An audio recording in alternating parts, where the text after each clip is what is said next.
दोस्तों कहा जाता है कि एक बार एक गांव था जहां पे एक बस चलती थी। वहां उस गांव में केवल एक ही बस चलती थी और माना जाता था कि उस टाइम पे एक बस चलना ही बहुत बड़ी बात होती थी।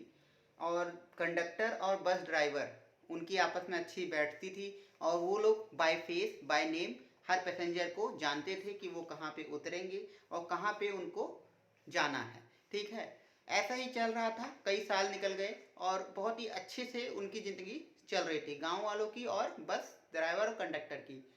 तभी उस गांव में एक दिन एक हट्टा कट्टा 6 फुट का आदमी आया जो बिल्कुल बॉडी बिल्डर टाइप लग रहा था। वो उस बस में आके बैठा। सारे बस वाले उसी को देख रहे थे कि कौन आके बैठा है। जब भी कोई अजनबी आता है, ठीक है, जिसके बारे में हमको कुछ पता नहीं होता, तो हम सब हैरानी से उसको देखते हैं। हमारा बस कंडक्टर था जो बहुत ही पतला दुबला था। ठीक है, उसको पता ही नहीं चल रहा था कि उससे क्या पूछे, लेकिन हिचकिचाते हुए उसने कहा टिकट। अब भाई हट्टे कट्टे आदमी ने उस कंडक्टर को कहा पठान टिकट नहीं लेता। कंडक्टर थोड़ा दुबला था, अपने हाइट में भी छोटा था, उस हट्टे कट्टे आदमी से कुछ नहीं बोला और आगे सबसे टिकट लेके बस चली गई। अगला दिन फिर हुआ, फिर आके वो हट्टा कट्टा इंसान आया। कंडक्टर ने फिर पूछा टिकट। जैसे ये ऐसे पूछ रहा हो कि आप टिकट लेंगे, मतलब आप खाना खाएंगे, इस प्रकार पूछ रहा था, आप टिकट लेंगे। उन्होंने कहा फिर वही जवाब, पठान टिकट नहीं लेता। ऐसा कई दिन हो गया और बस कंडक्टर को ऐसा लगने लगा कि शायद अब उसकी इज्जत जो है कम होने लगी है। अब धीरे धीरे गांव के बाकी लोग भी टिकट नहीं लेंगे, क्योंकि एक व्यक्ति नहीं ले रहा है। उसके अपने दिमाग में इतने विचार चलने लगे, इतना वो उलझ गया कि उसने आखिरकार अपने जो मालिक थे, जो खुद बस ड्राइवर थे, उनके पास गया और उन्होंने कहा कि मुझे 6 महीने की छुट्टी चाहिए। कितने महीने की? 6 महीने की छुट्टी मांग ली। अब यहाँ मालिक ने कहा कि भैया क्या हो गया, कुछ तबीयत खराब है?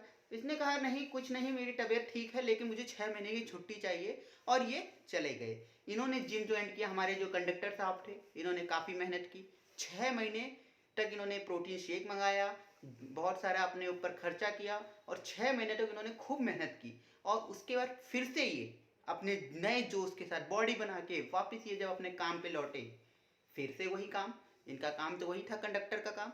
फिर आए उसी बस में, फिर सेम व्यक्ति जो पठान नाम का था, वो सेम व्यक्ति फिर बस में आके बैठा।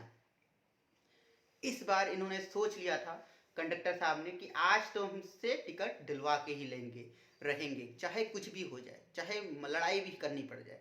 इन्होंने पूरी बॉडी बना ली थी। आए बस के अंदर, फिर वही व्यक्ति से पूछे टिकट। इस बार इनकी आवाज़ में थोड़ा रौब था। इन्होंने कहा टिकट। तो इस बार पठान ने सोचा वही जवाब जो उन्होंने पहले देते थे, कहा बोला ना पठान टिकट नहीं लेता। इस बार तो कंडक्टर साहब का पारा और चढ़ गया। इन्होंने तो ठान ली थी। इन्होंने कहा कंधे पे हाथ रख के बताओ पठान टिकट क्यों नहीं लेता।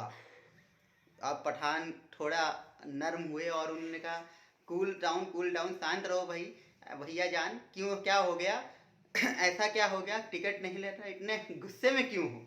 इन्होंने कहा कि गुस्से में नहीं हूँ, बताओ आज तो तुम्हें बताना होगा पठान टिकट क्यों नहीं लेता। अब भाई इतने गुस्से में देखते हुए उस पठान ने, जो इतना हट्टा कट्टा था, उसने कहा ऐसा है कि मेरे पास ऑल इंडिया बस परमिट पास बना हुआ है, इसीलिए पठान टिकट नहीं लेता। दोस्तों ऐसा कहा जाता है कि हम लोग कुछ समस्या को ओवर एस्टिमेट कर लेते हैं, जो वास्तव में इतनी बड़ी समस्या नहीं होती, लेकिन हम अपने दिमाग में पूरी ज़िंदगी भर ऐसे सवाल से उलझते रहते हैं जो हकीकत में उसका कोई वास्तविक से कोई मतलब नहीं होता। अगर काश बस कंडक्टर ने पहले उससे पूछ लिया होता कारण, तो शायद तक इतना होता नहीं। उसने अपने दिमाग में कई विचार सोचे और उसके बाद उसने इतना समय बर्बाद किया, इतना रुपया बर्बाद किया।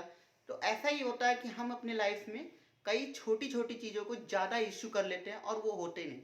देयर इज़ वन थिंग, 90% जो प्रॉब्लम्स हैं वो हम पूरी ज़िंदगी भर सोचते हैं, वो प्रॉब्लम्स होती ही नहीं है। मात्र 10% प्रॉब्लम होती है जो रियल प्रॉब्लम होती है। हम लोग के विचार बदलने होंगे। आप सबसे यही है कि आप सब लोग अपने विचारों को ऐसी प्रॉब्लम्स में ना उलझाएं। आप बेहतर है कि आप प्रॉब्लम्स को फेस करें, ना कि उससे डरें। जब तक के लिए हमारे चैनल को देखते रहें।